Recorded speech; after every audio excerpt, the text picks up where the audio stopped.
What's up, guys? It's your boy James, aka 68J, coming to you on this amazing Thursday, and I'm joined by two of my newly found good buddies, Jim Bassani and Andrew Garside. What's up, my brothers? How you guys doing today?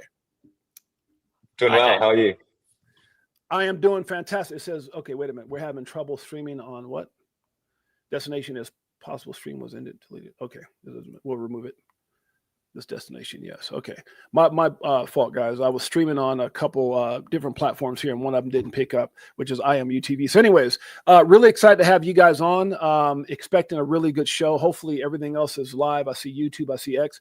So with that being said, I want to definitely thank you guys for taking the time over the last couple months, answering a lot of questions that I had, a lot of things, concerns, as far as security. Why would I do this? Obviously, having this channel, I'm very, very protective over my family, my immediate and my Crypto for Life family. So I just want to say thank you guys so much for your patience and just for being true to who you guys are. And it really told me a lot over the last 30 days that, hey, if these guys can deal with me, they can deal with anyone. So just want to say thank you guys. Pleasure.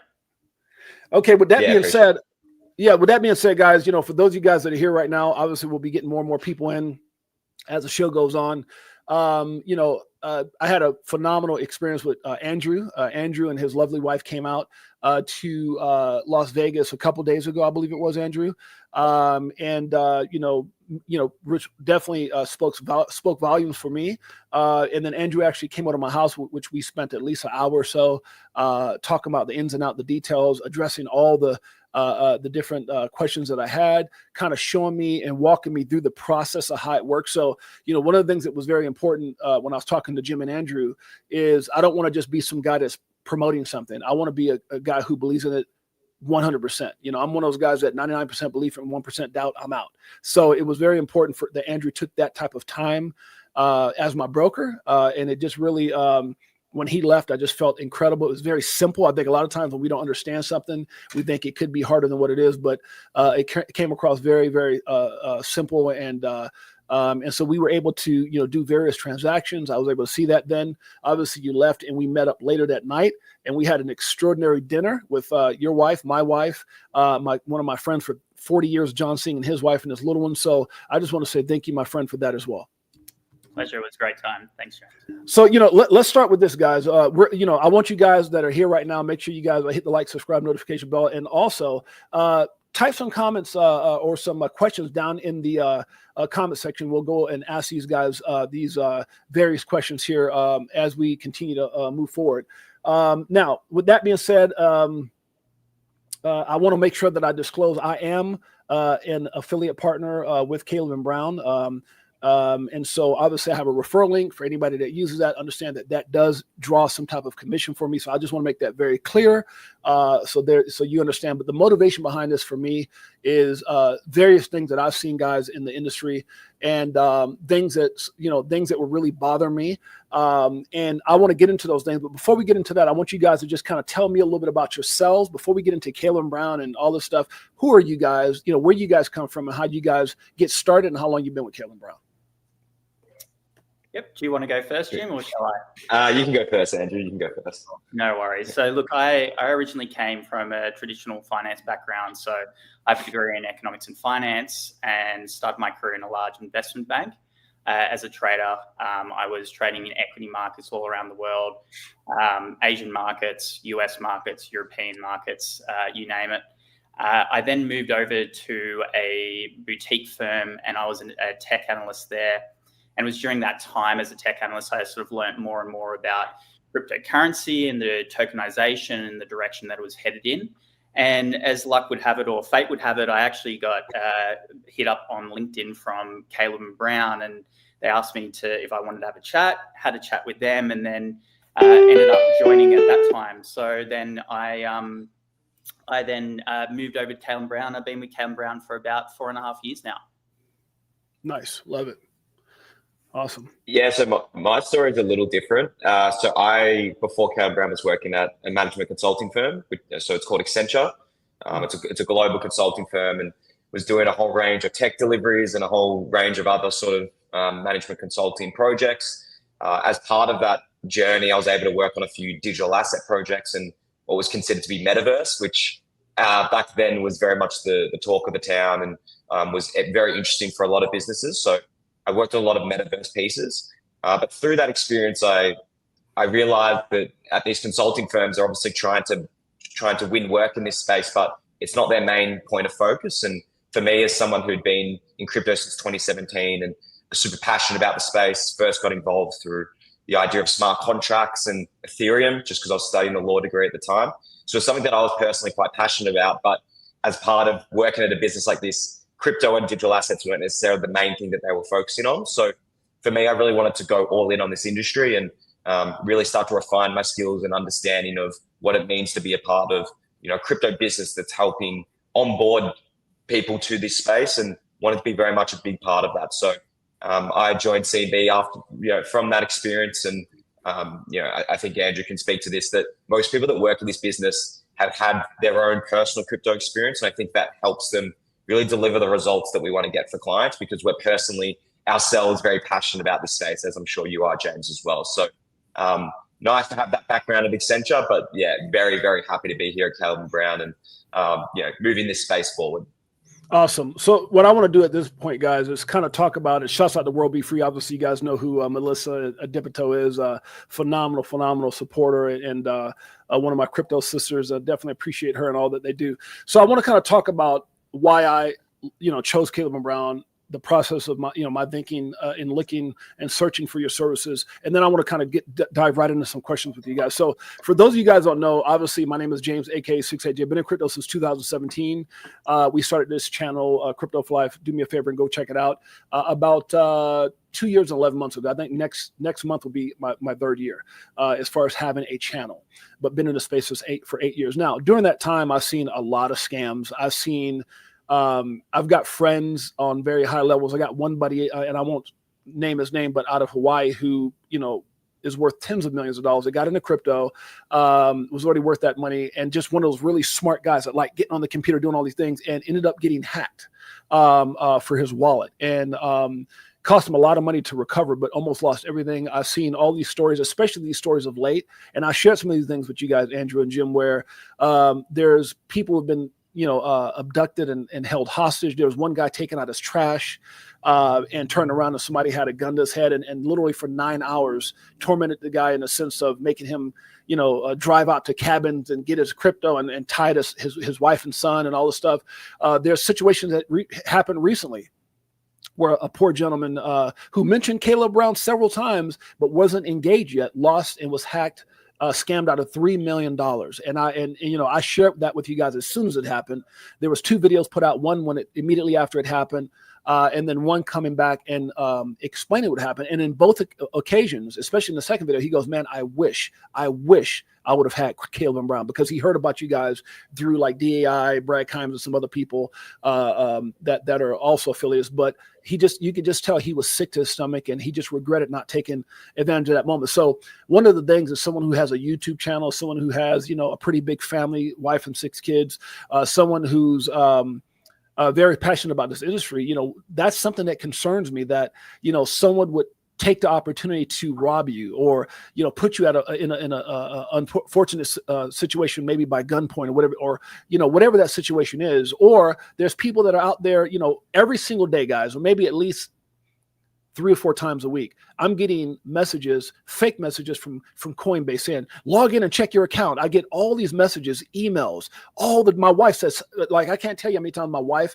my mother-in-law, other family members will be like, "James, I'm getting these messages. Should I do it? Should I log in?" I'm like, "No, don't do it." So, this is something that's happening a lot. And so those things, along with the fact that I wanted to have a peace of mind, you hear these stories of people who have cold storages and they have them in safes, but then the house burns down and they think the safe is secure, but then it burns down or people placing things, or, there are situations where I've heard stories like, "Oh, okay, I'm out of the country and maybe I'm on a trip, but my cold storage is back at home. I can't make a transaction." So it's all these different things that I found that led me on a mission, and that mission lasted about 60 days, where I was looking at various different things. And there's some really good opportunities out there. So I don't want to sway anyone from whatever whatever you decide to do, whether it's a cold wallet, hot wallet, whatever. That's not or some other platform or service. But I think for me, Caleb Brown was a very good representation of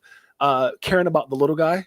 That there is no limits to getting started. That one of the things I always talk about, guys, is when I was first coming up in life, I had a mentor of mine says you have to walk, talk, think, and represent yourself like a millionaire at all times. You have to believe it before you can achieve it. And one of the things that I love about Caleb Brown, I really feel like it gives people the opportunity to position themselves, regardless of what their financial situation is, and to prepare for what's to come. Because a lot of us understand that when that moment comes, we want to be prepared. So that was kind of what led me to Caleb Brown. My question to you, Andrew and Jim, is why would people, besides myself, choose Caleb Brown? Do you want me to kick us off, Andrew? Or there you go. Kick us off, Jim. Look, I think there's a number of reasons, and I think you did a great job, James, of really explaining what it is that we do. But ultimately, if you're someone that isn't quite sure whether you want to use Caleb Brown or you're not quite sure what we do, what I would say is that it's a personalized service. It's an institutional grade service. So that's not only in relation to how we do custody, but also just how we help clients manage their portfolios, how they can on-ramp and off-ramp, the ability for us to access liquidity from OTC desks and other sources that you wouldn't necessarily get on an exchange. It's an all-encompassing service that we've just brought to the crypto space that we consider to be white glove. So it's very rare and unique compared to, say, an exchange, which certainly has its purposes. I don't ever want to badmouth exchanges. That's how I got started. But ultimately, we have a lot of clients, and we've just found this since we started the business in 2016 that want that extra level of service. They actually want to speak to someone about their portfolio. A lot of them are still getting educated themselves about this space, as all of us on this call are, right? We're always learning. So people actually want to speak to about, okay, well, what does this mean for my portfolio? What assets am I interested in? Where are we at currently in the market? Because that's always an important part when it comes to crypto, around the 4-year cycle and how that will all work. So I think it's just an upper level of service that a lot of people and a lot of clients want, and they almost demand that level of service now, which I think should be an expectation in this space. As you said, James, there are so many bad actors, but there's just so much going on day to day that it's important and for a lot of people quite valuable to have someone that they can go to speak to about their portfolio. But also, as you mentioned, diversity in custody options, which I'm a big proponent of. I have a hardware wallet. Don't get me wrong. I'm a huge supporter of self-custody, but I don't necessarily think you should have all your eggs in one basket. So that's where we provide that diversity in custody option. We don't charge anyone for it. So it's really just an all-encompassing service that I think a lot of people expect in this space, and they want to be able to have that relationship manager experience. So that's really what we try and provide. But I think that's served us well over the years. Awesome. I love it. Andrew, same question. Yeah, look, I can't really add too much more to what Jim had said, but to be honest with you, I think it is the beautiful thing about this service is that it's very much made to order. So every investor is different. Everyone has different skill sets, different levels of knowledge, and it's sort of coming back to what Jim was saying. I agree. I think having your own cold storage is very important, but it's really dangerous to have a blanket statement like not your keys, not your crypto, because that is not always the case where if you hold it yourself that there's zero risk. There's never zero risk.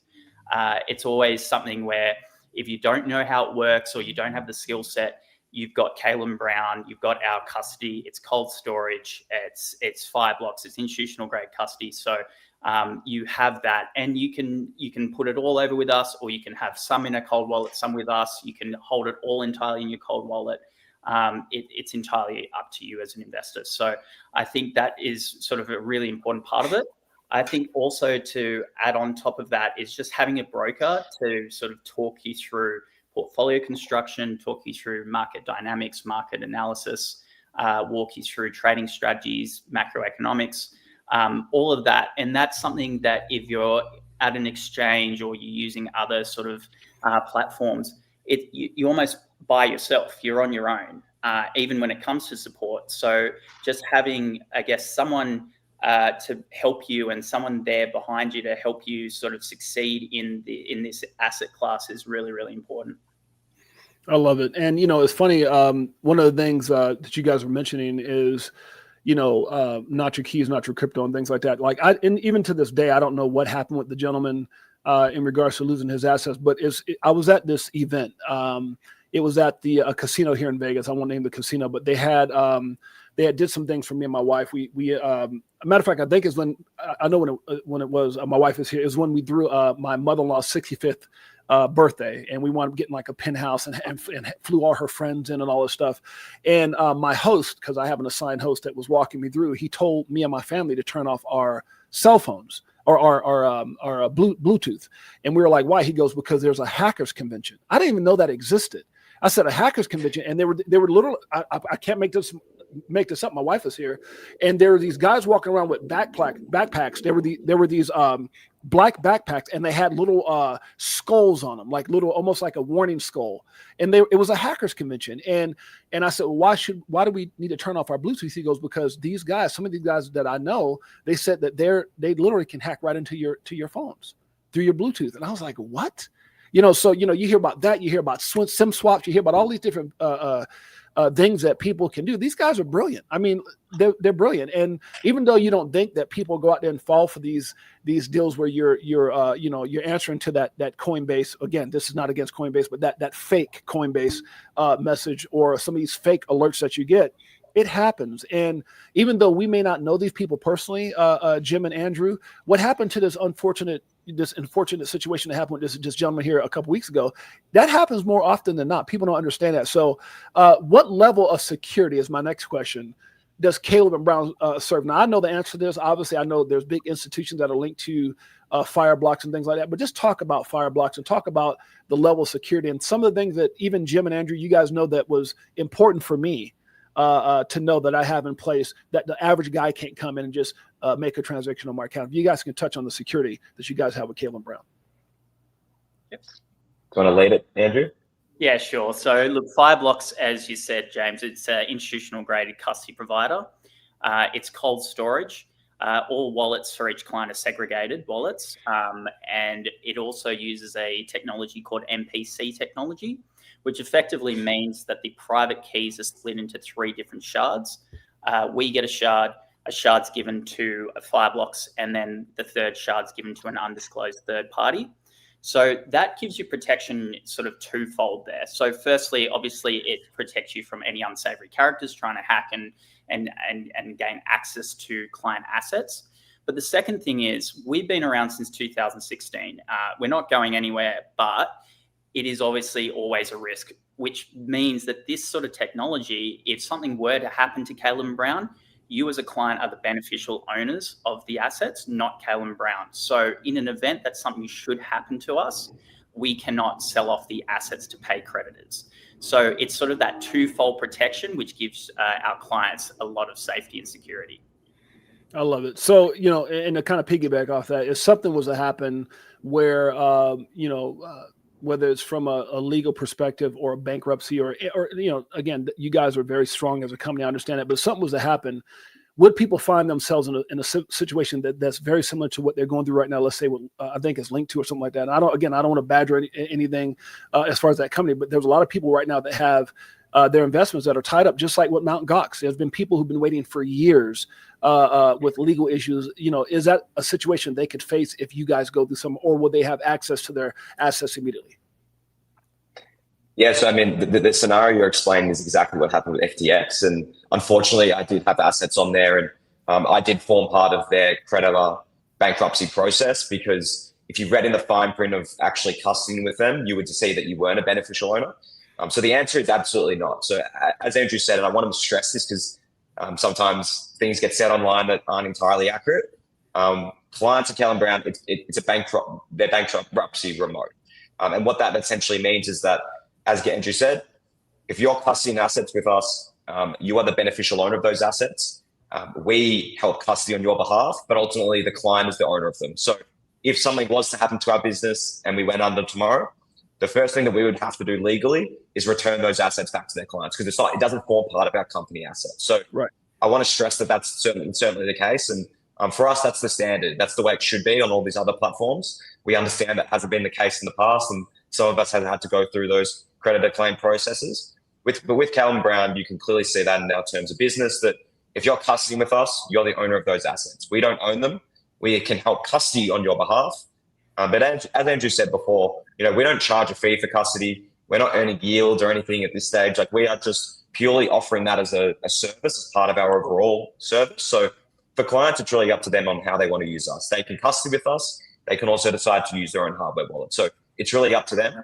But certainly for us, custody, customer support, consumer protection are probably the three main things that we focus on as a business. And as Andrew said, we've been around since 2016. So we're a very mature business. And that's not only from a customer facing perspective, but even more importantly, how we do things on the operations side. We have a lot of ops, we have a lot of legal, we have a lot of compliance in our back end, because ultimately to operate safely and for how long we have as a crypto business, you need those things in place and need those checks in place. So that's the way it is. And that's what we really focus on day to day.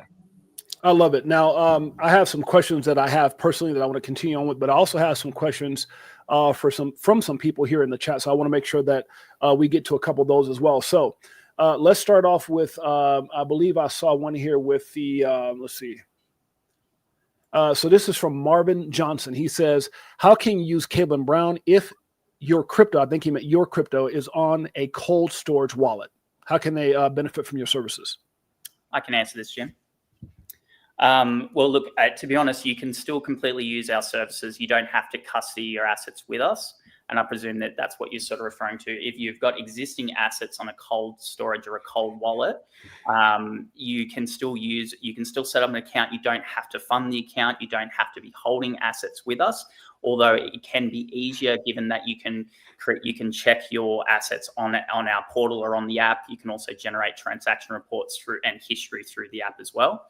But you certainly don't have to do that. We have a lot of clients that do hold their assets on a cold storage, and then really it's just as simple as whenever you're ready to trade or you're ready to execute any sort of order, you can simply just get the wallet address directly from the portal, send the crypto over, obviously send through a test first, and then once that's over, then you can execute the trade from there. We can then, if it's a sell or even if it's just swapping it into another crypto, you can then move that crypto back into the cold wallet that you had, or you can continue to keep it with us. Entirely up to you.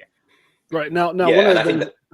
Go ahead, Jim. Oh, sorry. I was just going to add on to what Andrew spoke about before around the service is fit for the client. So Marvin may want to custody himself, and that's great. We have a lot of clients that do their own custody, but they want to use us as an execution layer, as an on-ramp or an off-ramp, whereas some clients want to custody and do everything with us. So Marvin, it gives you the benefit of, if you have a cold wallet and you know how to use it and you're comfortable using it, that's great. We promote and support that.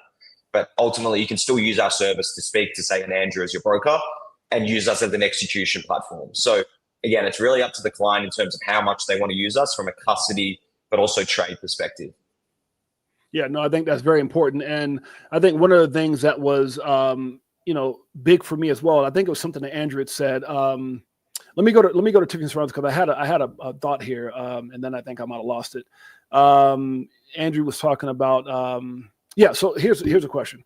Before I go into Tiffany Serrano's question, one of the things that was very frustrating to me, and I shared this with you guys, and again, I don't want to name drop exchanges, but there's some exchanges out there, especially, we'll just leave it at that where I was trying to buy assets, and as I was trying to buy the assets, they were literally in real time going up. And or I would try to sell an asset, and in real time they were going down. And then I would go and look at CoinMarketCap or CoinGecko and see that they're not moving, but yet I wind up spending hundreds more or losing hundreds, literally just to try to get a sell. And what I would find myself doing, especially if it's a bigger dollar amount, if I was trying to buy, let's say, 10,000 worth of something, it would allow a certain amount of those. So let's say if it was $1 million of a coin, it would allow like 500 to go through and then sit there and kind of like go into this processing mode where it would not buy, and because the price would go up. So then I would cancel the transaction and start chasing the price so that I could try to get it. And then here's where I knew things were I would use the word kind of weird, right? Some people may say jinky, some people may say weird, in the sense that once I executed the order and the price rose up, it came immediately back down, yet never moved on CoinMarketCap, never moved on CoinGecko. That would frustrate the hell out of me, along with slippage. I would always see a percentage of, well, it could be 2 to 3% slippage. And more often than not, it was that or sometimes more. Because when they show 2 to 3%, there's this very tiny box on the bottom, very tiny, that would say up to 10 to 15%. I'm like, what? So I've gotten caught several times. It's just a lot. The point I'm making, there's a lot of fees that would come across that I just didn't understand. And I would just chalk it to the game because the dollar amounts that I was trying to buy or sell was so big that I was like, okay, a couple hundred here and there, at least I got it through. But talk about that when you start, when I want to, I guess, which is my next question, what's the difference between Cleveland Brown and exchanges? Again, not to badmouth exchanges, but facts are facts. If you guys can explain that. Do you want me to go ahead, Jim? Yeah, you can start and then I'll try. Yeah, sounds good. Look, I think exchanges, just to make it simple, exchanges really are just a centralized marketplace. They pair off the buyers and the sellers, and the price differential that you're talking about there is what's known as the spread. And the issue with that is obviously it's not very sophisticated, but the issue with that is that these spreads actually end up costing investors quite a lot of money, and this is where exchanges make their money. Not from that explicit fee or that 1.5% or that 1% that everyone's so happy about because they think they're getting charged that 1%. Where they make, that's the cherry on top.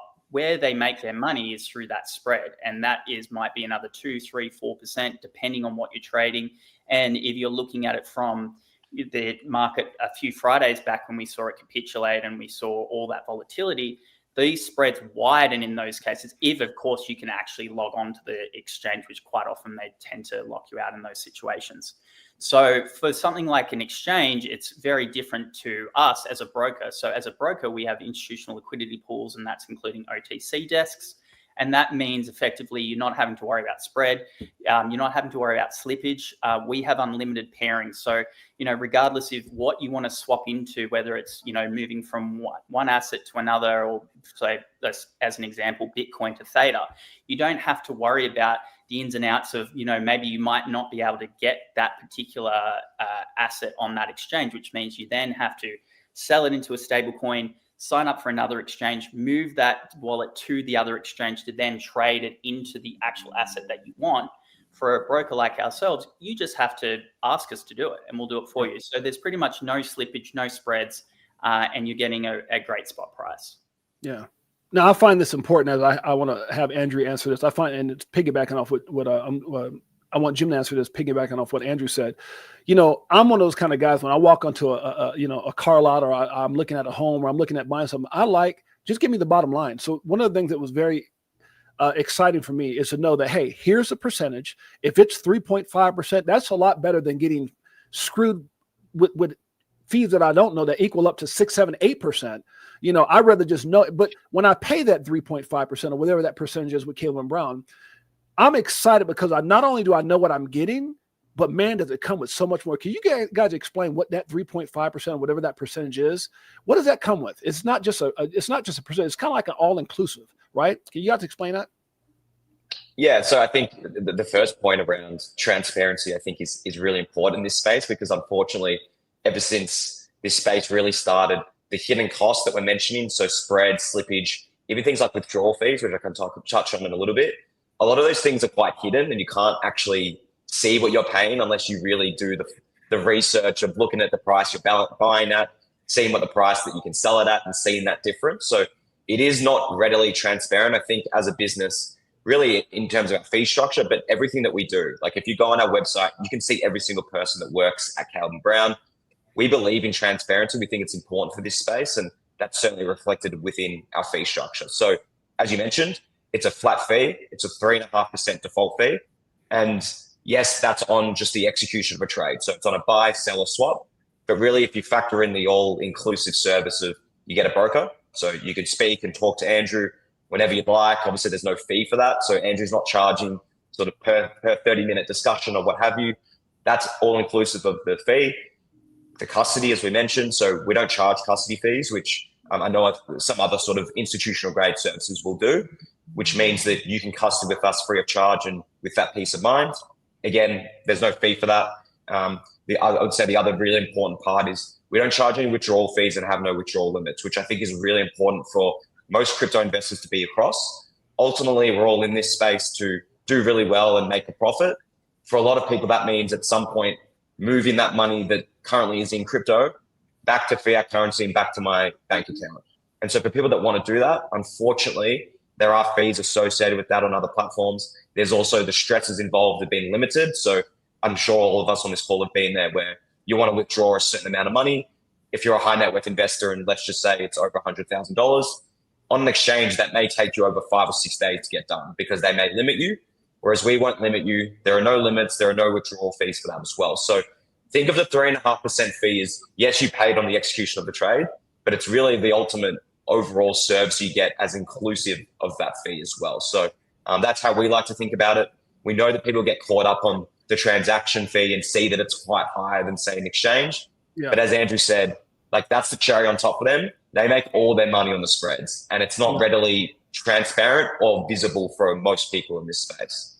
Well, I love it because you're getting more bang for your buck. You know, is one thing, and I know this from personal experience. Like I've been scammed even through exchanges in the sense that I told you guys before, I won't name an exchange, but I bought like 14,000 ETFs, and they were supposed to come from an accredited, check marked, accredited seller on this ecosystem of where they were selling NFTs, and I got scammed. And when I contacted that exchange, can you imagine being frustrated and angry, and the only thing that you can get through is on an email? And sometimes it's with people who can't understand what you're saying. You can't understand what they're saying.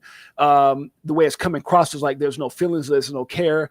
And at the end of that, I lost my money, and I wound up not being able to be on that exchange anymore because I got very, very upset. But the point I'm trying to make is that in that scenario, that I could never talk to a live person. I didn't have a broker. I didn't know them. They didn't know me. And I just think that you kind of left with a feeling, kind of like banks a lot of times. They don't mind taking your money, but God, it's hard when it's time to get it off or do business. And that's something that I've never really enjoyed about exchanges. I know all exchanges aren't the same, but specifically the ones that I've dealt with, it was a very, very frustrating situation and scenario not to be able to have that interaction. So when I look at what you guys are charging, you see what it is. It comes with so much more. You're not charging me to have institutional custody, which that's incredible because I know that can be the case in certain scenarios. You're not charging me a fee to move my crypto on and off your exchange. You're not even charging me to send the money to my bank account. And then you're not charging me for the expertise and people that their backgrounds, like Andrew and yourselves, are specializing in this space, which a lot of times people in this space, they don't know everything. And it's definitely helpful to have someone who cares that's on your side. So to me, that's a steal at 3.5% or whatever the percentage might be. So I just want to let you guys know, I appreciate that. No, I appreciate it. I think the element that we maybe haven't touched on, which I'm sure Andrew in his modesty wouldn't really like to talk about, is genuinely the educational side of it. All of our brokers and really everyone that works in this business really understands this space, and we're passionate about it. We're all, personally invested in it as well. So we're right there with clients in terms of trying to get the best out of this space. But I think the biggest part is, especially if you're someone that's quite new or you still just want to learn more, you have a direct resource that you can go to learn more about this space. And I think that's something that we really focus on, is the educational side. And we have the benefit of seeing a lot of what goes on under the hood when it comes to this space. So we try and release a lot of research reports. We release, monthly market updates around what do we see, not just in the crypto space, but really the macroeconomics, because that does impact this risk on asset class. So ultimately, that's probably something that maybe gets a little lost in this, is that people just think it's a place for me to buy and sell crypto. And it is. But a big part of it is that we actually want people to be as informed on about their portfolio as possible and become smarter, more sophisticated investors throughout the journey. Because the way that Andrew and I see it and the way we see it as a business is that this isn't a short-term 1 or 2 year gain thing. This is something that we view as a genuine asset class that's only going to continue to grow. More and more use cases are going to come out of this space. So it's actually a long-term investment horizon for most of us, and ultimately want our clients to think that way as well. No, sorry, James. Also, to sort of reiterate, add on to what Jim was saying as well. It's really important to note too, our business model really sets up the relationship that I have with my clients and my clients have with me as more of as a team. We're not two different people sort of butting heads and having two different objectives, which sort of contradict each other and make things difficult. And that means that at the end of the day, when we do the trades or I speak to you as a client, it's about making the most money we can make together. And that's where the beauty of this sort of business model works, as in I'd much rather someone sell their XRP at $100 than at $1, right? Yeah, right, We make more money doing that than we do That's at right. $1. So it's more about it's teamwork, and it's having someone there to help you. And it's not about trying to just get you to trade. We just want you to trade. Right. It's about building that relationship. And as Jim said, it's not a matter of doing it in 6 months and then bye-bye. It's a matter of over the long term and making sure that we can get the best out of your investments. Yeah, I love that, because you guys aren't focused on what can I get, how can, and I made this comment before that a lot of people in the space, man, they're trying to make it. They haven't even seen their first profit. And if so, not life-changing profits. So to sit there and be nickeled and dimed for every little thing, that's hard, right? But one of the things that I think is exciting and that I love a lot about what I've learned with Caleb and Brown, it's in your best interest. You really said it, Andrew. It's in your best interest to do everything you can in your power to see that I'm successful, because the more money I make, of course, the more money you guys are making. But you know what? If I become a multimillionaire, what do I care about a percentage when you helped me get there and you helped me navigate and did so in a way where I was secure, I was taken care of. And you guys brought some really good points about having that accessibility.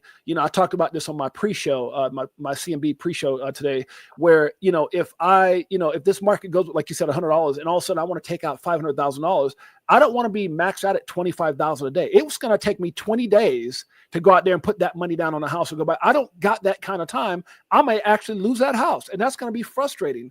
Where with you guys, there are no maxes or anything like that. Hey, if I need $500,000, it's done. And so people need to understand that type of accessibility. And, before I get into Tiffany Serrano, so Tiffany, I'm definitely going to get to you. Something very scary happened to me while we were in Oregon doing my nephew's funeral. Jim, I was sitting there and my wife was out with her sister. She came into the room. I was online at about 12:15. I noticed that I had no service when it came to being able to get onto any exchange, get onto any of my cold wallet, get onto to check my assets, and that's very important for people. And so I was looking online and realized that two-factor authentication wasn't working, and I freaked out. And I immediately messaged to my broker, Andrew, who at that time, he's opening, which we haven't gotten to yet. You guys have been opening up offices here in the United States, in Fort Lauderdale, and now searching here in Los Angeles. So Andrew was obviously asleep. And so the next thing I thought, hey, let's call, let me get hold of Jim. So I put out a quick message to Jim. Within a few moments, Jim hit me back. James, what's going on? Jim didn't even know what was going on. That's how quick it happened, or that's, it had happened. And Jim goes, what are you talking about? No, like, just do a reset. And I was like, no, Jim, it's not working. He goes, give me a moment. 2 minutes later, he comes back after, sending out a message. Oh my God, everything's down.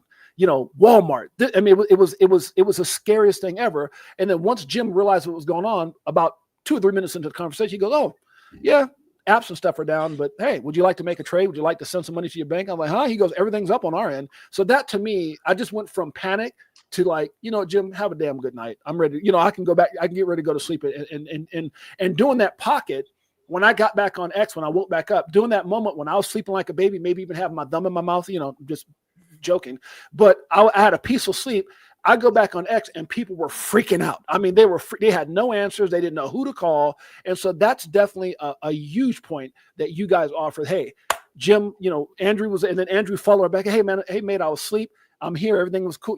So that is priceless to me. Guys, talk about just that fact that when everything is going down, and I showed a couple of your videos today on Caleb Brown's site where you guys were talking about when it matters the most, you want to have access to your assets. Go ahead. Yeah. Yeah, I'll take this one, Andrew. Firstly, I've never seen that happen before, where two-factor authentication doesn't work. So when you were saying that, I've never had that scenario, because I then tried to get into my other apps that use two-factor authentication, and it just wasn't working. So I've never experienced that before, but I have thought about that since that event. And there have been those times over years where we've had really volatile days, and I mean, we saw it a couple of weeks ago with the mass liquidation events. Unfortunately, again, not bad mouthing exchange, but just from what I saw online, people had issues accessing their account. And sometimes some people sort of laugh at the fact that a lot of the time trades can get done with us through email. But I think the old school way of doing things sometimes really benefits us as a business. And certainly the personalized service and having Andrew's phone number, his email, having access to multiple people within the business. So James is able to contact me if Andrew isn't available. We also have a support team. So if for whatever reason you can't get a hold of your broker, which is quite rare, You have a support team as well.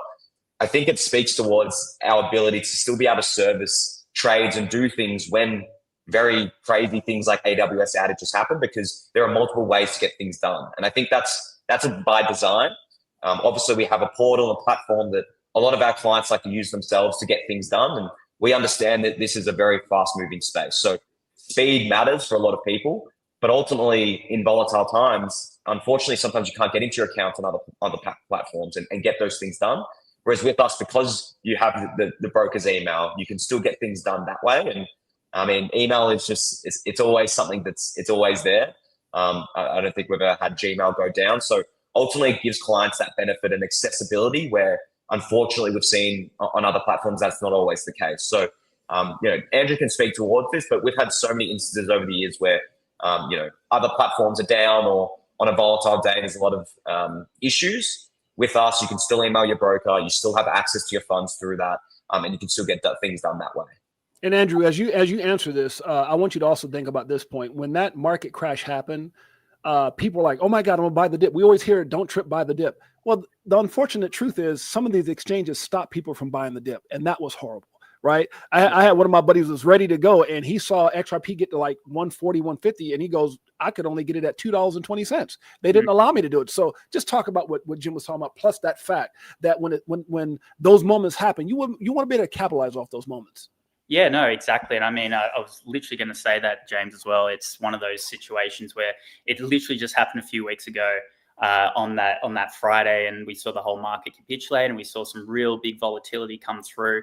And we didn't lose a step at the end of the day for Caleb Brown. I even had some clients that had some assets in some exchanges and things bringing me up and telling me, I can't, they've locked me out, I can't do anything. Mm-hmm. And as you said, it's one of those situations where you don't really need to do anything when the market's traveling sideways. You don't want to do anything. And that's when exchanges sort of boast, "Oh, you're fine, you can use us anytime you like." But it's when these high volatility sort of times happen that they really drop the ball. Whereas for us, a perfect example is we really didn't stop anyone from being able to trade, and we had some clients come through some really, really good prices. And I'll give you some examples with that. So we had a lot of clients that bought XRP at about $1.40, maybe a little bit more than $1.40.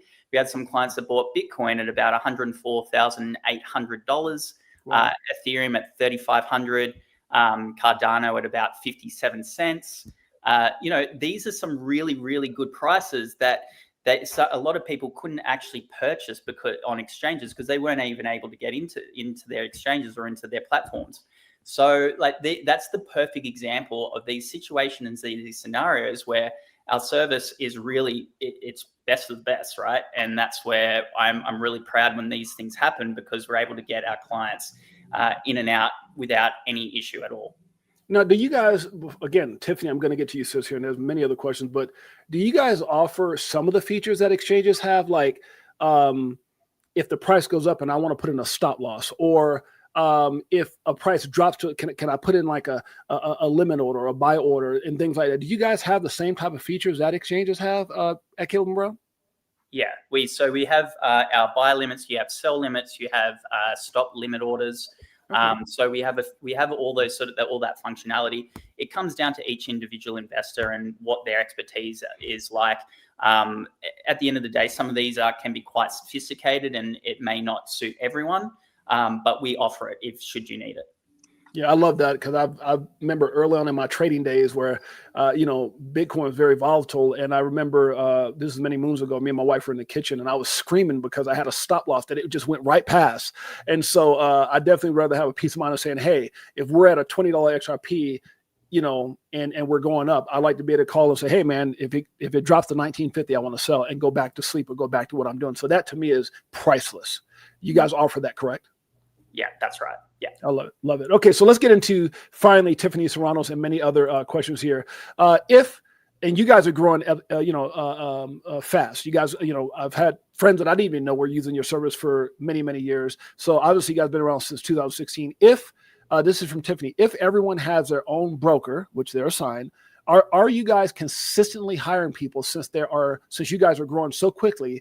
And what vetting process goes into the people you hire? Meaning, and I think I know where she's going with this. Are you guys just hiring Joe off the corner that was working at McDonald's last week, or maybe he was a mouse at Chuck E. Cheese or something? Or are you guys actually looking for a certain kind of people? You guys got to use my comedic mind.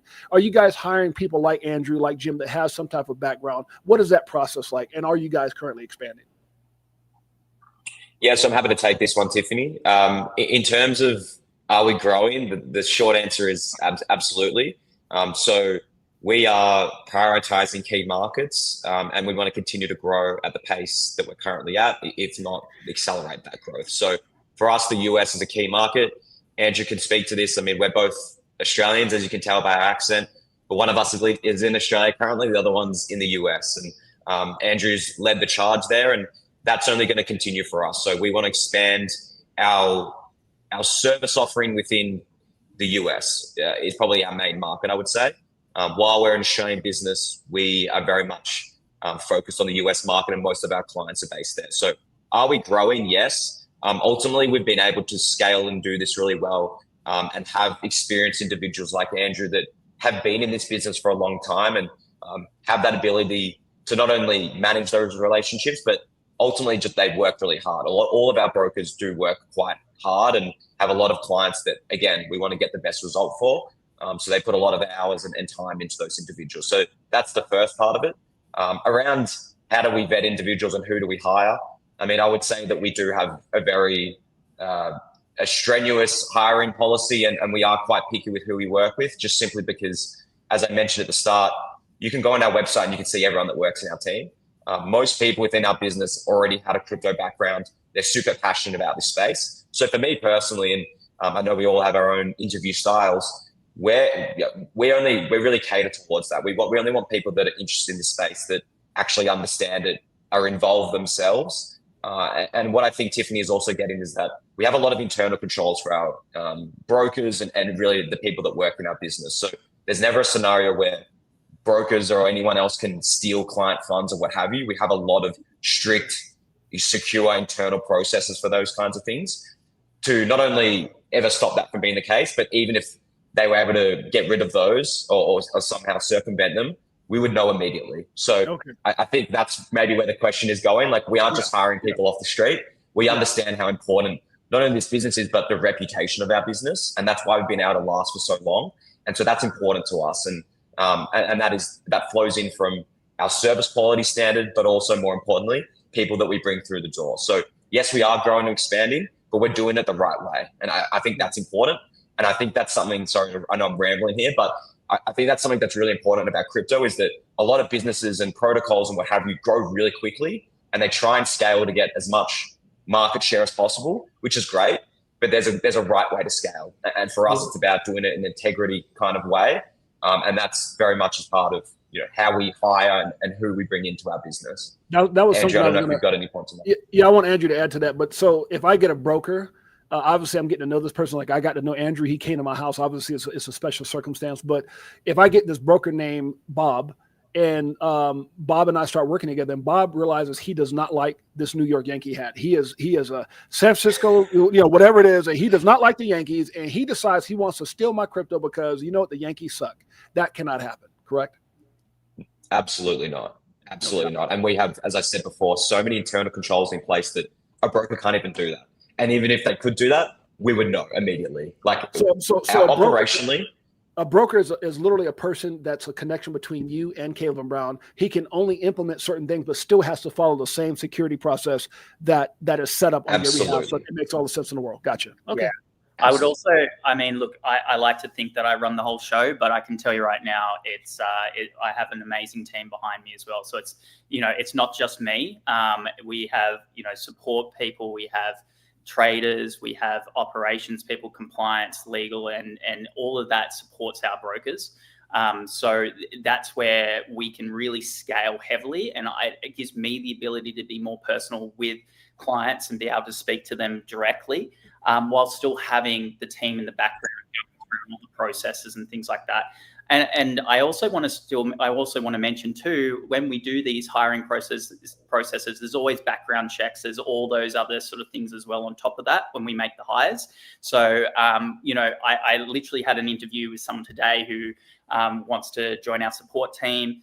Comes from a crypto background, also comes from a commodities trading background, and should he get into the last round and get that position, we would go through a background check with him, and there's all these different sort of levels and layers that we go through as well. So there's never a point where there's, you're on your own and we'll just hire whoever to trade. I love it. And you just said something key. If he gets through the next process, so there's a process that you guys go through in vetting these people, which I think is huge. That's big. That's definitely big. So I can appreciate that. There was something else I was going to ask, and it kind of slipped my mind. We were talking about security. It might come to me in a minute. Let's go to the next question. Do you need to have a company? You hear a lot of people out here talking about, which is definitely, and depends on the person's circumstance. You hear about trust. You hear about LLCs. Do you need to have a trusted LLC to be a member or to take part of what Caleb Brown offers? No, you don't. You don't. You can set up a personal account. You can set up an LLC account. You can set up a trust account. It's entirely up to you. Okay. So every client is different, and obviously each client has their own circumstances as well. So it may be in a client's best interest to use a LLC and set it up as an LLC, and there might be a taxable advantage in that, but that's not for us to decide. Okay. It's always a good idea to check with your accountant or tax agent. So, but yeah, we do give the ability to open up an account under a company, but if you don't want to, you can still open it up just under your personal name.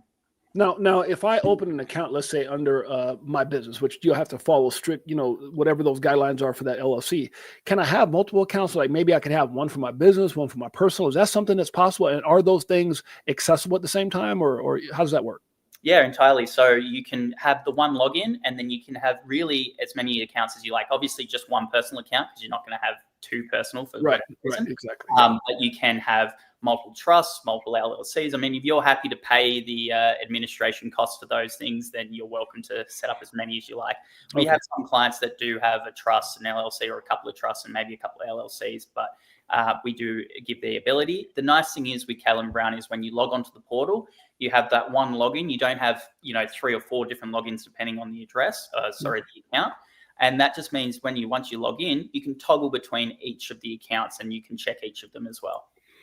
Love it. Now, one of the things that I was very impressed with before I get into my next question is when I first got started with you guys, it was, sometimes Mother Nature has a weird, how would you say, sense of humor. And I got in, I met Jim, I made contact with Andrew, and immediately Andrew gets crazy sick. Right? You just wind up catching some kind of bug. But what I liked about that process is I was trying to get hold of you, and then I had some lady on your team, I can't remember her name. She said, "Hey, James, Andrew's sick right now, but if there's something I can do to help you." So I definitely like the fact that you guys have a team of people, so that if something happens, someone gets, wife or husband or wife gets pregnant, or someone has a family event or an emergency, or they're sick, there's always someone there to help. Is that correct? Exactly. Yeah. So as I mentioned before, I have a team behind me. We have multiple brokers. We have account managers. We have support teams, the support team. So there's never a point. And I guess to sort of answer your question as well, crypto is a 24/7 market. I'm certainly not awake 24/7. So we need to make sure that there is always someone that replies to emails and is accessible at all hours of the evening or wherever. So even if you're like you, James, if you're up, 1 a.m. or something, or you're a bit of a night owl and you go, what, the market moves, I want to trade off this. You can just email, or you can use the portal, and there's always going to be someone there to assist you. Brilliant. I got a question here from Anthony Wanner. He says, my account is set up. As soon as I transfer my crypto to the Caleb Brown app or portal, after generating an address, that is then, or I think what he meant is at that point, is it in institutional custody immediately? Yeah. Yes, Anthony. So as you've said there, once you deposit your crypto into Caleb Brown, you'll have those wallet address dependent on the assets that you're moving over. It's not like we have separate custody for different things and you got to tick a box for institutional custody or what have you. If you're custodying with us, you get that experience of institutional custody, and that's something that, as we said, we offer for clients. It gives them peace of mind, and the benefit of it is that you get the benefit of cold storage, but the accessibility element of always being able to access your assets, whether that means doing a trade with us or even withdrawing those assets. And that's, again, something that unfortunately some other platforms that may have lockup periods and what have you.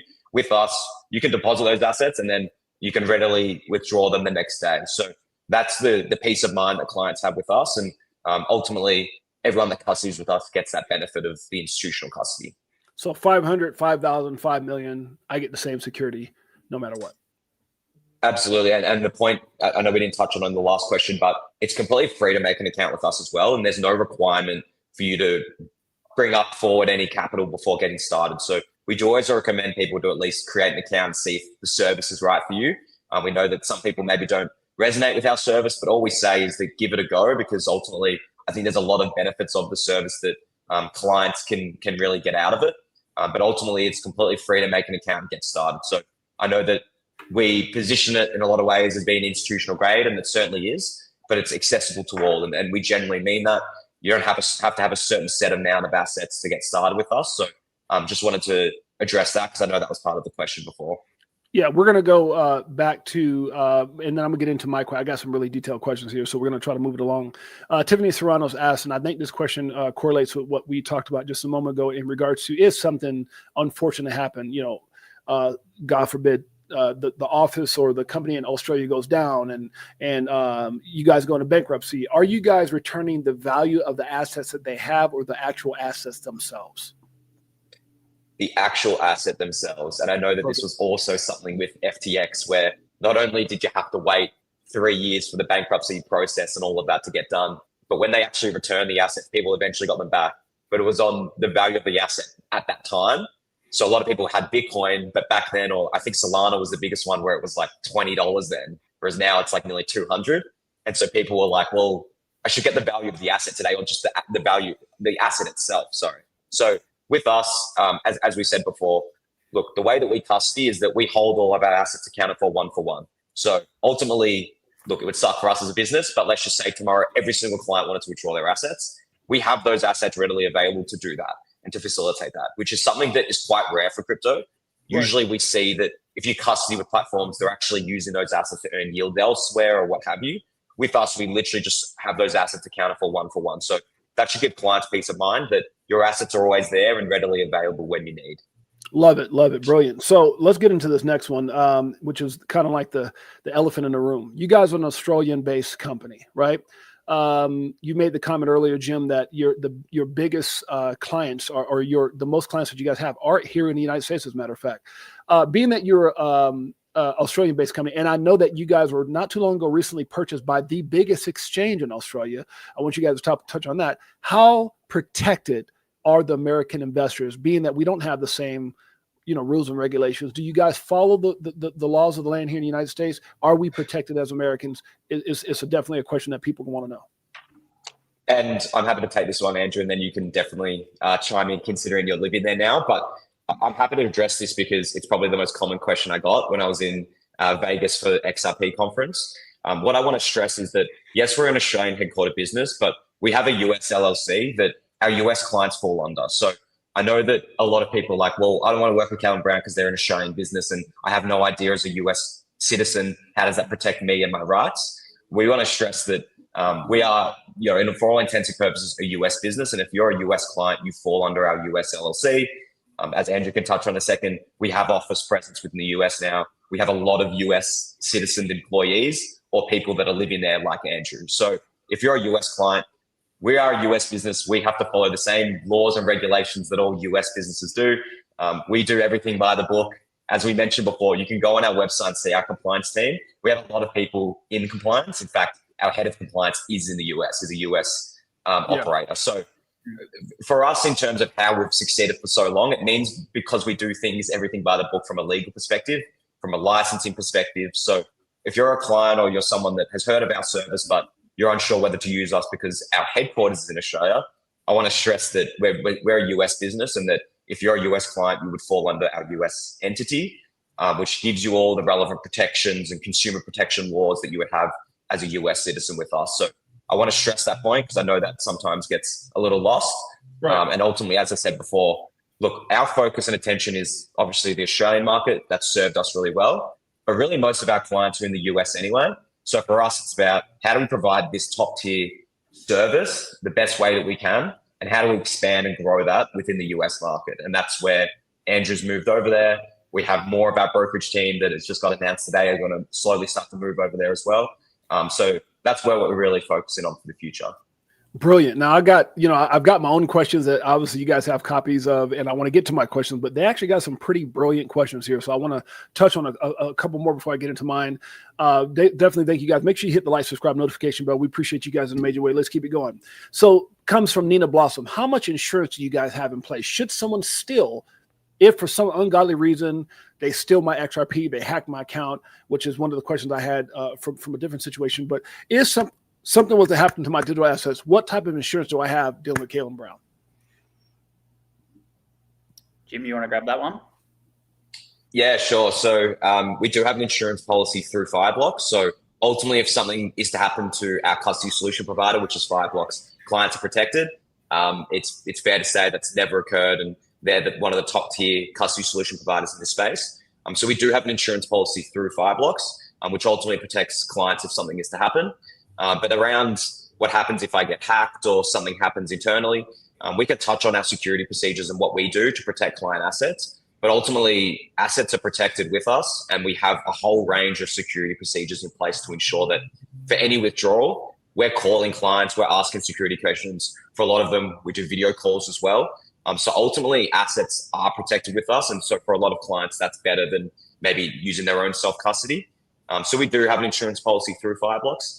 But again, I know that insurance is one of those weird things in crypto where if someone's saying they offer it, it's not necessarily always the case. Most insurance businesses still view crypto as a dirty industry. And unfortunately, I can kind of see why, just because of what we've seen with some of the exchanges in the past. So the short answer is yes, we have an insurance policy, but the way that we do things internally, the fact that we aren't staking or there's no counterparty risk for client assets simply because we account for all assets one for one, it means clients have that peace of mind that their assets are protected, but also readily available for them to access and withdraw whenever they need. Yeah, I think what Nina, and you can jump on this, Andrew, but I think what Nina was talking about, when you look at banks, they say that you're FDIC protected up to $250,000 or something. What is the insurance amount? That, because I know some people say, hey, we're covered to $1 million, we're covered to 10 million, your assets are covered up to $1 billion. Like, what is that? Is there a dollar amount that people are covered to, or is that something that you guys can put some light on? Because I know that's what she was talking. She specifically said, how much insurance do you guys have in place? Yeah, so we don't have a set dollar amount. So the insurance policy is through Fireblocks. It does protect, I would say, without providing a set number, it does protect sort of to the level of our highest net worth investors. So that should give her peace of mind. Ultimately, we can't necessarily go into the ins and outs of the insurance policy because it's Fireblocks', not ours. So that is really how we operate internally. But as I said before, you should have that peace of mind given just how we custody and where those assets are readily stored and readily available for clients. I would also add on top of that as well, to be honest, insurance is almost at a point where it's redundant, considering that is cold storage, MPC technology, everything's backed one for one. We should never really at any point need to rely on insurance for the method that we're using for custody. So as I said, I really look at it as more as a redundant sort of thing, but that's what I would want to know. So a person could go online and look up Fireblocks and see what their protection is based off of Fireblocks' insurance. Is that the best answer to that question? I wouldn't know whether I don't think Fireblocks discloses the exact amount within the website, but I would strongly suggest going onto their website, and it will go through a whole range of different things, terms of business and that sort of stuff. But I mean, Jim can correct me if I'm wrong, but I don't believe they would go as granular as what the amounts are in their insurance policies. But awesome. Now, there's another question coming in from Tiffany Serranos. Can you dumb it down even more about what is institutional custody and what does that mean? Yeah, so I'm happy to try and dumb this down as much as I can, Tiffany. Ultimately, what institutional custody means is what Andrew mentioned before around how you actually hold your assets. So say you're holding them on an exchange, those assets are still exposed to counterparty risk. When you hold them on an exchange, as we said before, they're in some instances using those assets for other means and purposes. Whereas with Caleb and Brown, we store them in cold storage. So they're offline. They're not touched by any other counterparty. And we, as you said before, we hold those assets on your behalf, but they're your assets and they're readily available for when you need them. What we mean by institutional custody is that we have the layers in place and the security procedures in place, like Andrew mentioned before, around MPC technology, where the private key of these wallets is actually sharded between multiple parties, which protects clients and protects us ultimately, because it means that no one party can make transaction approvals. You as a client needs to, we need to approve it, Fireblocks needs to approve it. So it means that there's multiple parties involved, which means there's not one overriding party. So that's one element of institutional custody that is quite unique. But institutional custody is one of those things where everyone has their own definition of it. Ultimately, someone can use Fireblocks' solution, but we have built on top of it. So we have a lot of procedures and things in place around how we store our assets, the security procedures involved around using HSMs as well. So there's a level of custody involved that you're not necessarily going to get with an exchange that we like to call institutional, because the best institutions around the world use a Fireblocks as an example.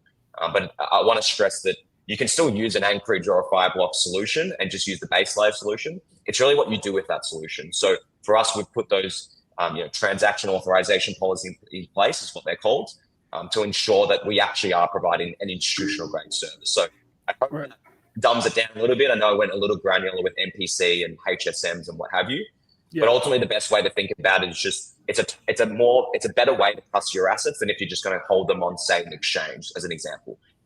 Is it comparable to a cold wallet? Absolutely. We think the standard of custody is to that level.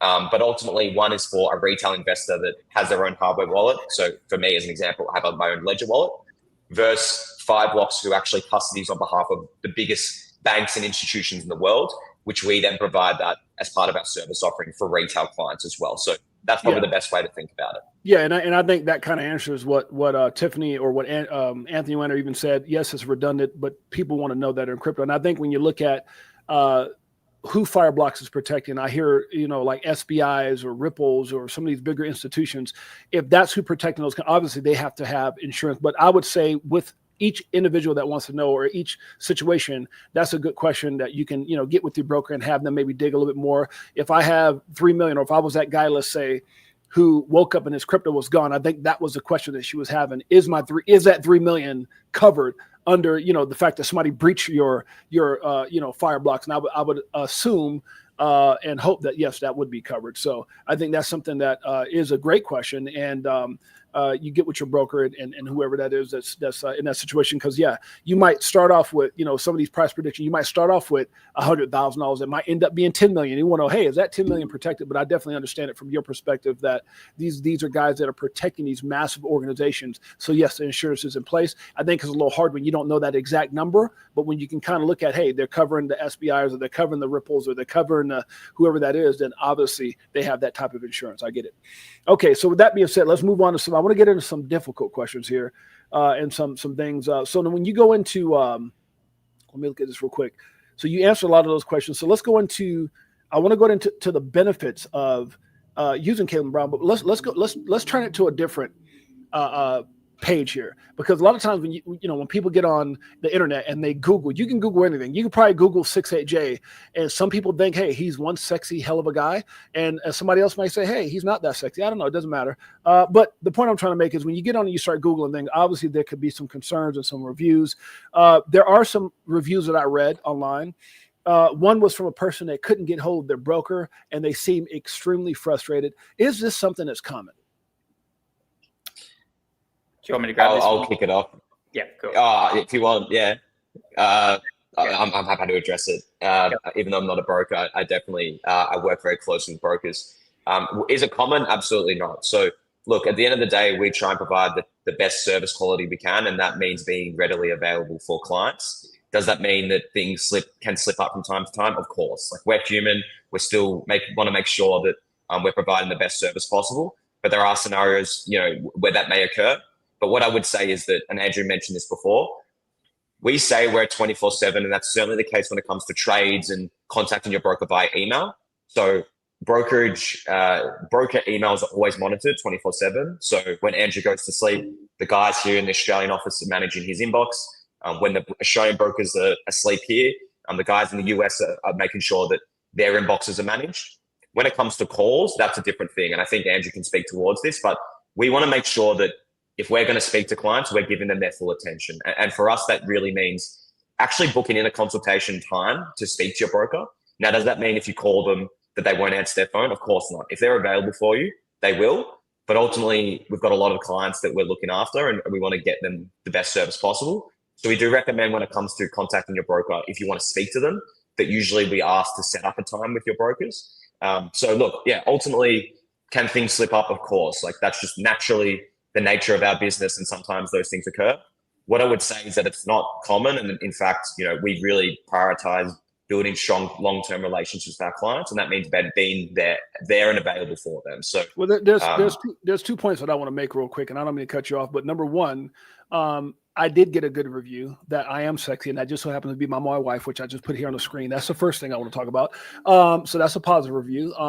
The second thing I want to talk about is I did have a problem getting a hold of my broker when I got started, and it was because he was sick. But then shortly after that, moments after that, I was contacted by a member. So I like when there's situations that I've actually experienced, which is why Andrew came in, which is why he walked me through the system, which is why I sold some crypto, I transferred some. Like, I want to know how it works. So I can also appreciate that there was a moment that my broker, who's a human being, who has a wife, that he does take a shower, he does use the bathroom, he does get sick, he might go to the movies. And so there's a team that will pick up and help out. So one of the things I will tell you guys, being on, extremely serious here, is that I've been a business owner, brick and mortar, for 25 years. I own, car lots, cell phone stores, clothing stores. We own semi-pro basketball teams. We owned a lot of stuff. Me and my wife, who's here in the chat as well. Not everyone's going to like you, right? I had people that came in that were mad and gave me a bad review online because they wet their phone. The phone said it could go in the water, but it didn't say it could immerse in the toilet. It didn't work. I got a bad review. I got people who said they were locked into a certain bill and it was $50 unlimited. But if you went internationally, they went on a cruise and try to figure out, why was it $300? Well, you went on a cruise. So, like, at the end of the day, there's going to be people who are see things a certain way. I don't care how good you are. There's people who like our president. There's a percentage who doesn't like our president. So it just comes in what it is. So I definitely understand that. There was something else that came in where I saw it says, a person says their email, this is something that was online. It says their email was hacked and their funds were taken out of their wallet without their permission. How was something like that happen, or was that something that even happened? But that is a review. Again, that's something you can Google on, and people look at that and go, oh my God, that's a concern. What scenario, which I think you guys explained to me, I'm kind of playing dumb here because you guys kind of already explained it to me, that there's a situation where if you're not careful, like almost like when you answer to one of these text messages, right? What scenario could happen where your email got hacked and these guys tried to scam your money, or would that even make sense?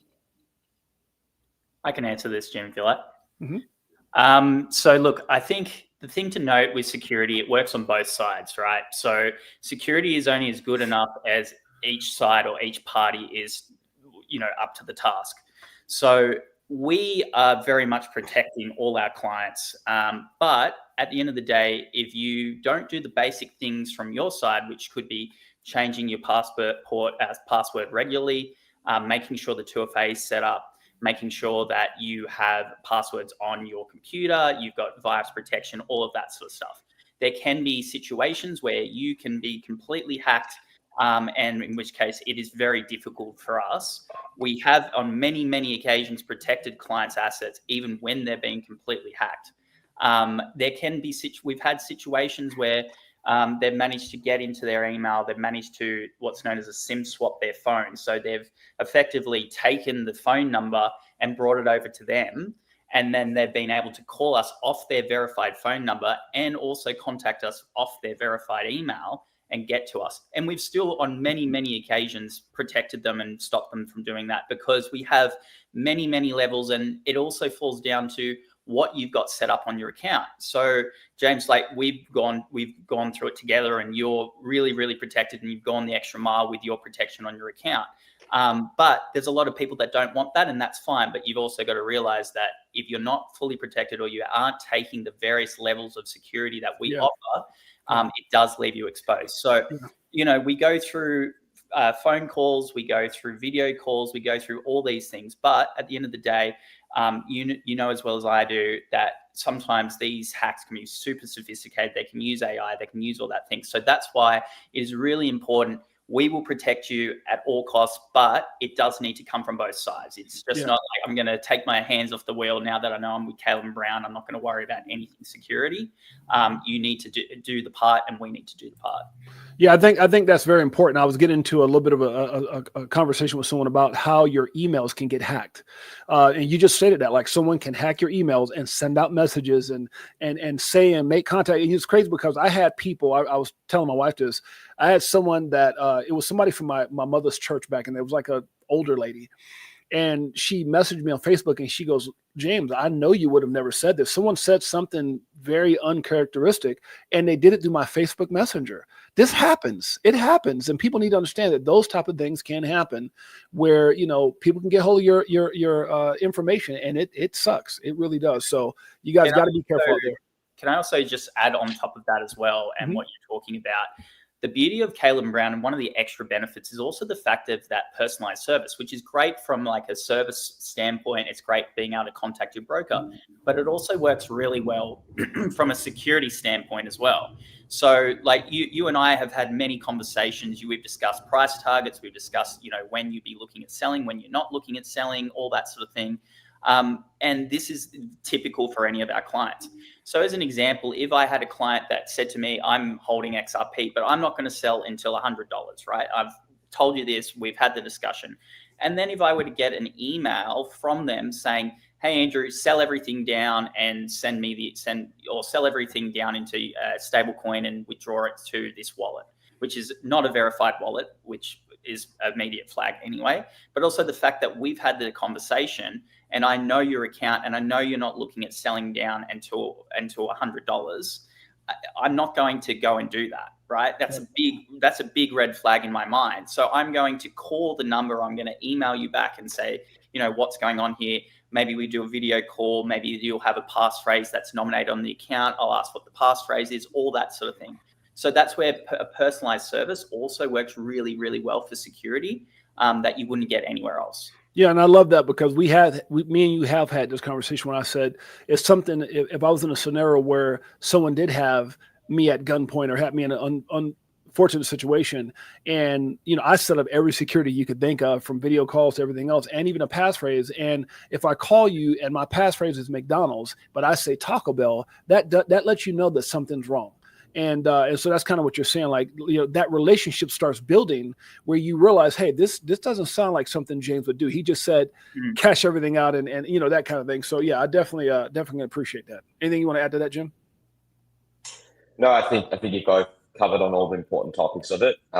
Unfortunately, we do have a lot of clients, as Andrew said, that do get compromised, and we do a really great job of still protecting their assets. I do think we have a lot of internal procedures on top of just knowing our clients, person to person around, how are they emailing us? Has it come from a very different source or IP address than where they usually email?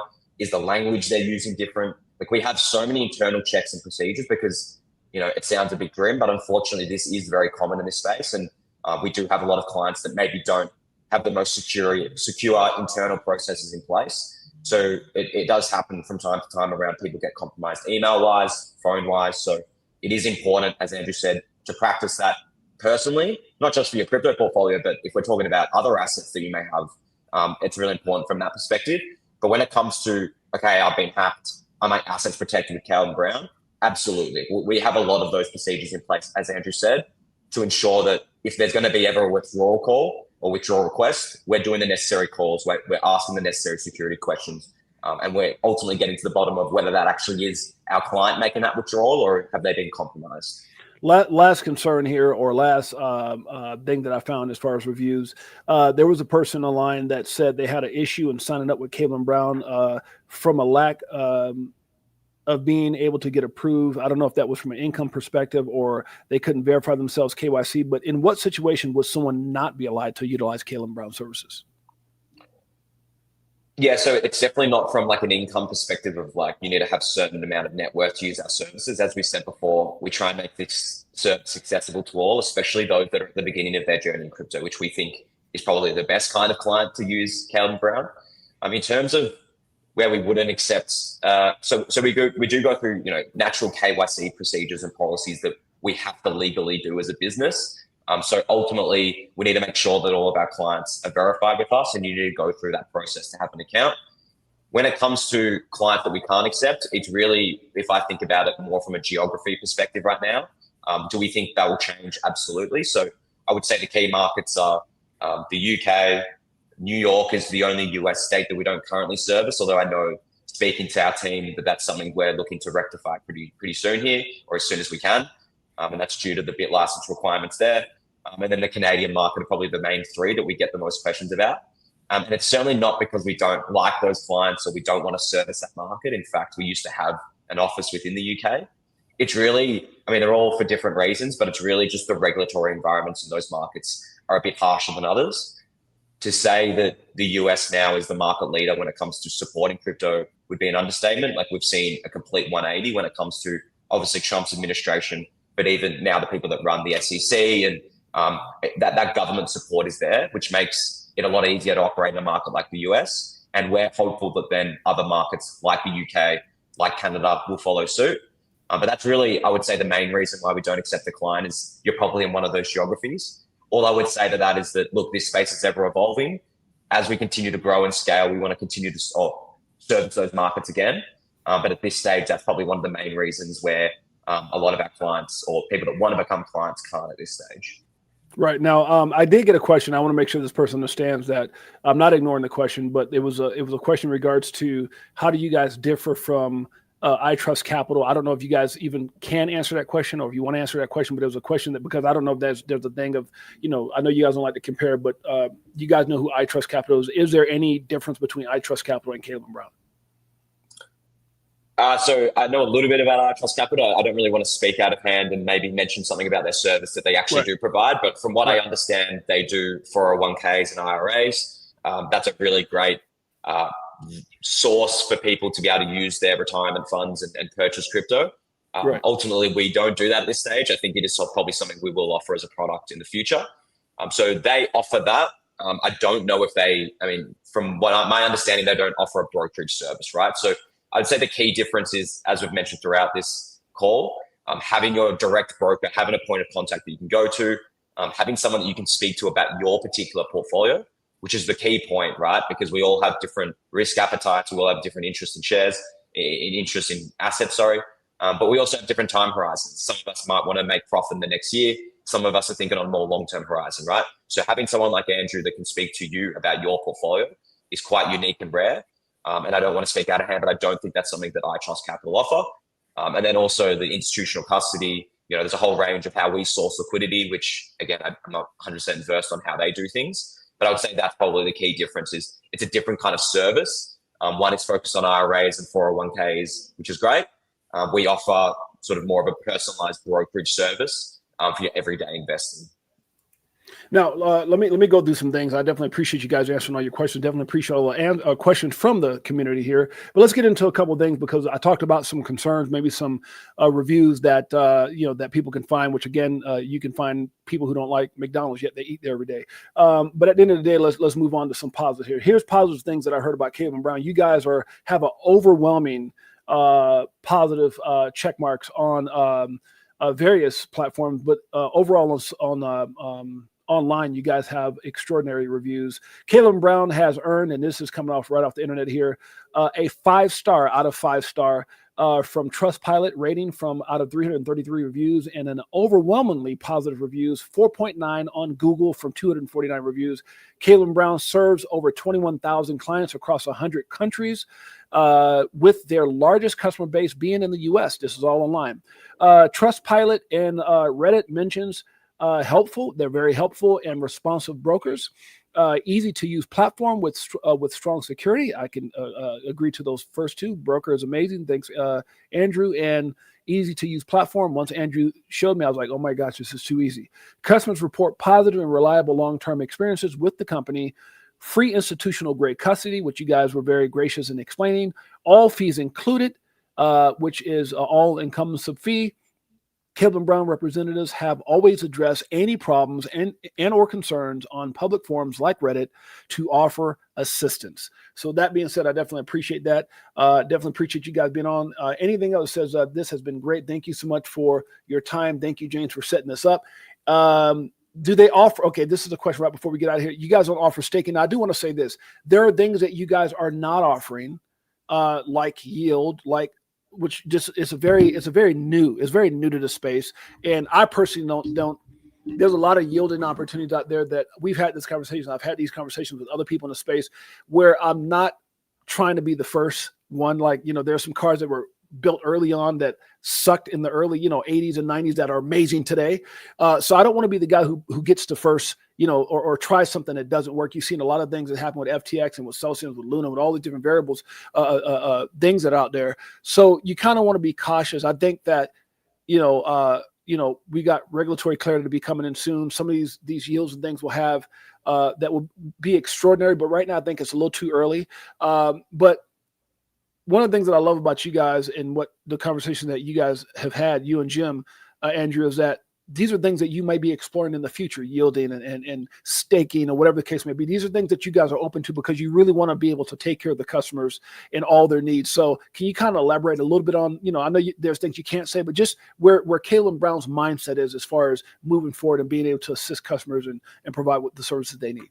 Yeah, well, look, we absolutely love hearing feedback from our clients, and any client that wants something introduced as a product or is interested in that as a product, please, reach out, let us know, because that's the only way that we improve. If there is a demand for it, we need to know that. In answer to the staking side of things, we are right now in the middle of looking at a staking product and developing a staking product, and I am hoping that at some stage we do release something similar to that in the hopefully next 3 to 6 months.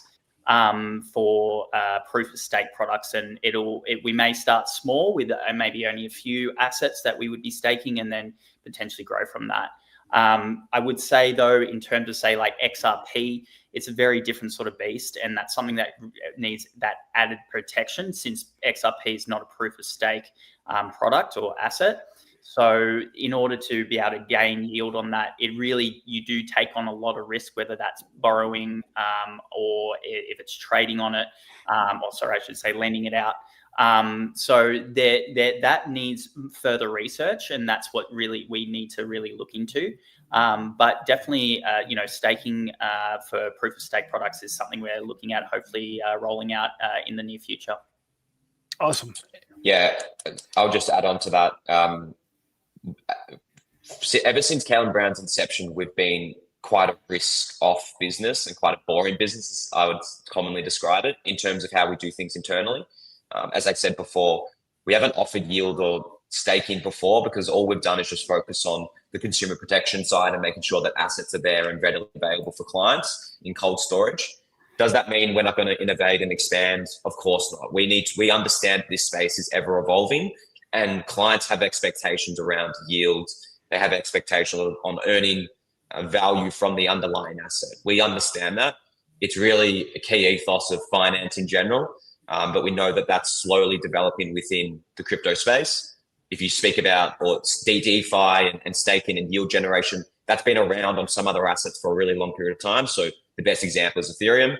So Lido, for example, like you've been able to natively stake your ETH for a really long period of time. But there are some assets, as Andrew mentioned, around XRP, which, look, most of our clients are XRP holders. And so we want to build stuff that works and is great for them. But ultimately, there's more complications around assets that a natively staked asset. So as Andrew said, staking is one side of it where we're certainly looking into it. But we're also looking into the lending side as well, as around if clients do want to lend out their assets to earn a yield or borrow against it, how will that work? Because ultimately that's where we're going to be moving to as a whole society and financial system. You know, there'll be points in time where you can lend against your crypto holdings, right? Like those days are coming, but we're at the very infancy. Not only is just us as a business, but the industry. And that's the case certainly when it comes to XRP. And I know that comes up quite a lot. But as Andrew said, there's no such thing as a free lunch, right? There's risk associated with that from counterparty, from smart contract risk. So we're working through those things. We are a business that will never rush into something. We will do our due diligence. And as you said, sometimes we want to see what, you know, a Flare as an example are doing, which is quite innovative and interesting. We want to see how that transpires and works over 6 months and see how that, you know, yield generation through XRP works and see if there are other competitors that do something different, right? So then we can take a step back, look at the landscape and go, okay, I think this is something that we could offer.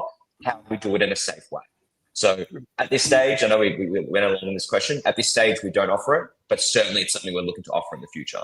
Love it. Last question before we get up out of here is from Jay Henry, who's definitely one of our valued members. And it says, Caitlin Brown, when will SHX Stronghold be relisted to the asset class? Now, here's what I want to ask since he brought that up, and we'll kind of end it with this, and then I'll let you guys say some final thoughts. But you guys hold how many assets right now, and how do you guys determine what assets you hold? And are you guys open to, you know, how's that process when you guys are looking at adding more assets? Because I know you got the main ones, right? But how many do you have, and how do you guys figure out what you're going to support?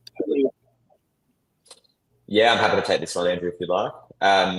We list probably, I'd say, over 250 assets, probably closer to 300 now.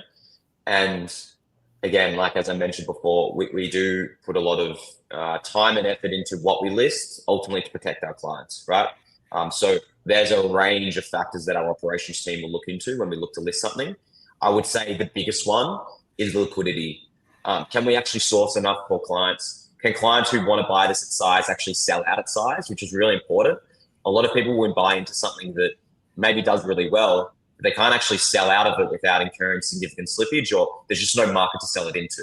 And that's not an ever scenario we want our clients to be in. So ultimately, we'll never say no to doing our due diligence on an asset. And we always encourage our clients, but even partners like yourself, James, to request us to review assets. So for this gentleman's question around Stronghold, I believe it's both a liquidity issue in terms of we don't think we can necessarily source it to the level that I think is required, but also it's a custody side as well. Some assets aren't supported by Fireblocks.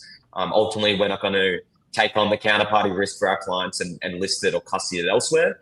We don't want to do that.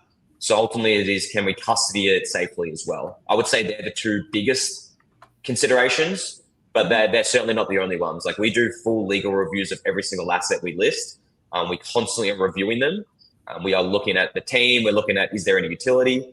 Does that mean, we obviously list meme coins as well, right? Which don't have utility. So there are a range of considerations and variables depending on the asset. But I would say that liquidity is probably the biggest one, followed by the actual custody. Can we actually custody the asset for clients as well? Yeah. And to be specific to the Stronghold question as well, look, it is one of those things that Jim was saying, it comes down to liquidity sometimes. And I know specifically with Stronghold, I mean, if you just look at the 24-hour volume on it, it's something that's under $1 million, right? So we want to be able to get our clients in and out safely without moving the price. There's no point in buying something if when it comes time to take profit, you're not going to be able to get out. And I mean, you even look at the market cap of Stronghold, you're looking at just over 63 million, which to be quite honest is quite small. So it's quite an illiquid name, and we do need to protect our clients. And as much as we want to be able to buy everything they want, we also do need to make sure that we can make them money while doing so as well. Awesome. I love it, guys. I appreciate you guys tremendously. Want to thank all you guys that are here. I know we had a couple hundred people on both YouTube and on X, as many others will check this out. If you guys want more information on Caitlin Brown, make sure you guys go check out my affiliate link, which you can find on my X page.